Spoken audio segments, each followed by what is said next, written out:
Hello and welcome to Edu-Malanga. On Edu-Malanga, we create mathematics tutorial videos for the Matric syllabus of South Africa. Today we are doing sigma notation. Sigma notation is the fifth lesson in the first unit of the year, which is patterns, sequences, and series. This is a very short lesson, so what we're going to do is introduce it, and then afterwards we're going to do an example as well. So we'll cover sigma notation in one video. I hope you'll be able to understand.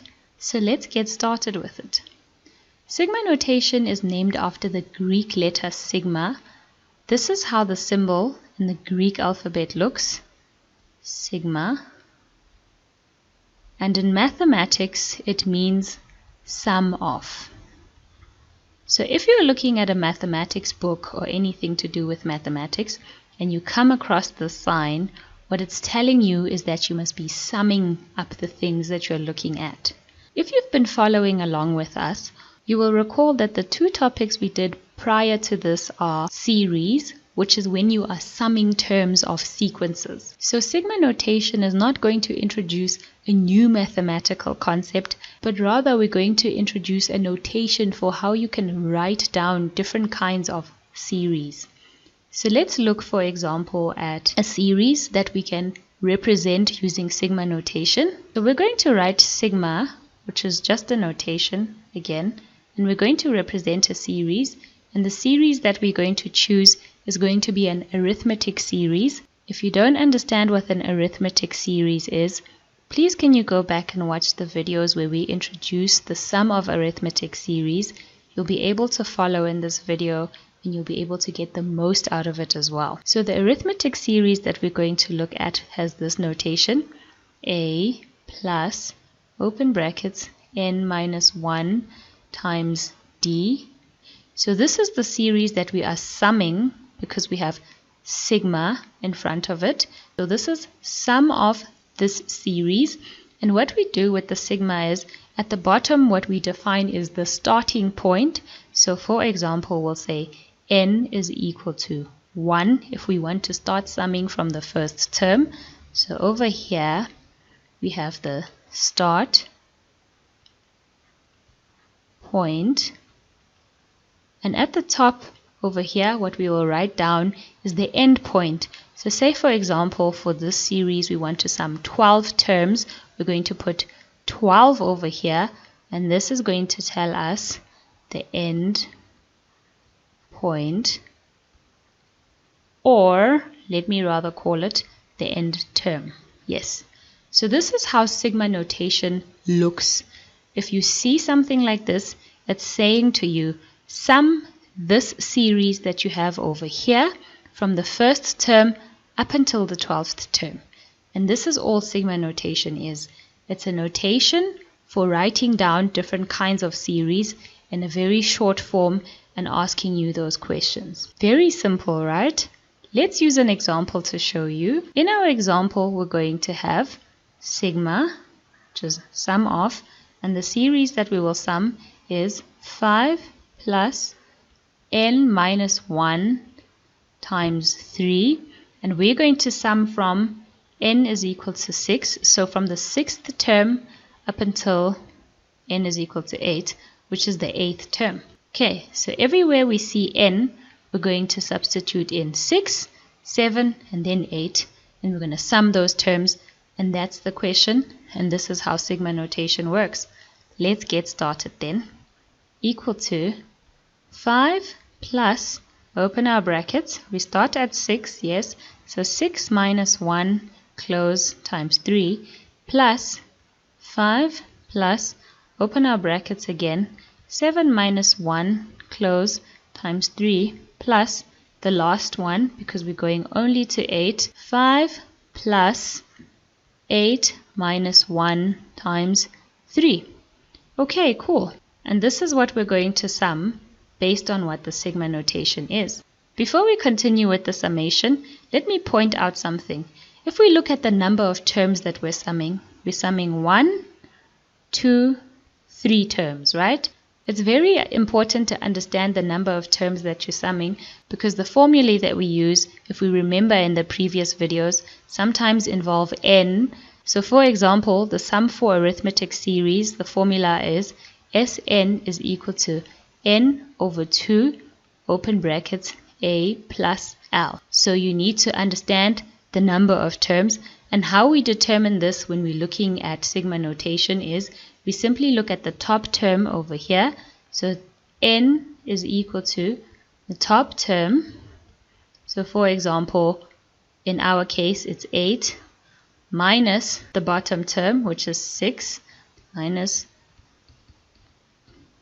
bottom term, and that is 6 plus 1.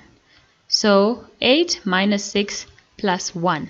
Then we have then n is equal to 8 minus 6, that's 2, plus 1, that's equal to 3. So yes, again, we have 3 terms, and if we look at it over here, we're also summing 3 terms. We're going to do this again. We're going to do this again in the example just to make sure you're understanding. But let's continue and solve for the sum of these 3 terms. So what we have is 5 plus 5 plus 5 again. That's equal to 15. So equal to 15. And then let's simplify everything within the brackets. We have 6 minus 1 times 3. So that's okay, going to be plus 5 times 3. And again in the next bracket we're going to have 7 minus 1, that'll be 6 times 3 plus 6 times 3. And in the last bracket we'll have 8 minus 1, that's 7 times 3. So we get plus 7 times 3. Let's continue and simplify. We're going to have 15 plus 5 times 3, that's 15 again, plus 6 times 3, that's 18, plus 7 times 3, that's 21. Remember your times table, guys. It's equal to, put it in your calculator, and the final answer you'll have is 69. Very simple, right? So yes, this is how sigma notation works. It's a very short way of asking you to sum from term number 6 to term number 8 of this series over here. So sigma notation is not a new topic on its own, guys. It's just a notation. To use it, you still have to understand the other topics, and the 2 topics that you'll essentially have to understand is the sum of arithmetic series and the sum of geometric series, and then you'll be able to use sigma notation. Let's get started with our example. The example we will do, example 1. The question looks like this. We have sigma from n is equal to 5, the 5th term, to n is equal to 12, okay, of this series over here, 8 plus 5n. The first thing we have to do is identify the type of series that we're looking at. This series, we can very easily see, it looks like it's of the form, again, a plus n minus 1 times d. It's of the form of an arithmetic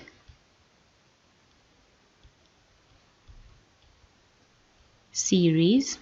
So in order to solve this question, we are going to use our understanding and our knowledge from the lesson, the sum of arithmetic series. Let's recall the formula for summing arithmetic series. The formula looks like this. Sn is equal to n over 2 times a plus l. So all we have to do is solve for a of this series, l of that series, and n, and we'll be able to sum the terms, right? So let's do that. We'll start by solving for n. Again, n is equal to, we've said, it's what at the top over here minus what we're seeing at the bottom. N is equal to then top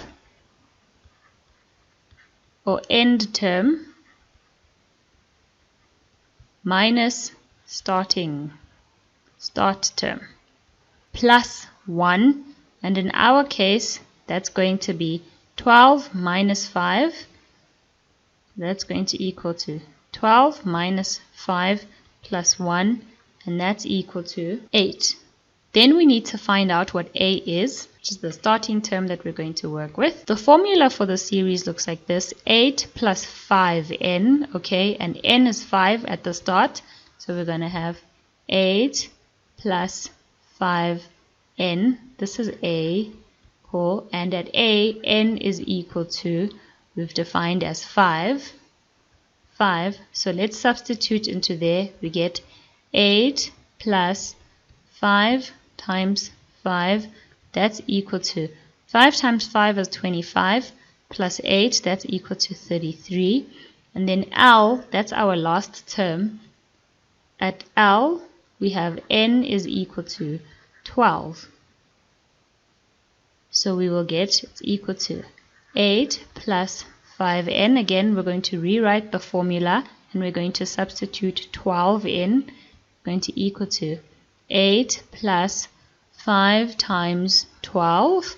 That's equal to 5 times 12 is 60 plus 8. That's equal to 68. So we now have all the terms that we need to substitute into this formula.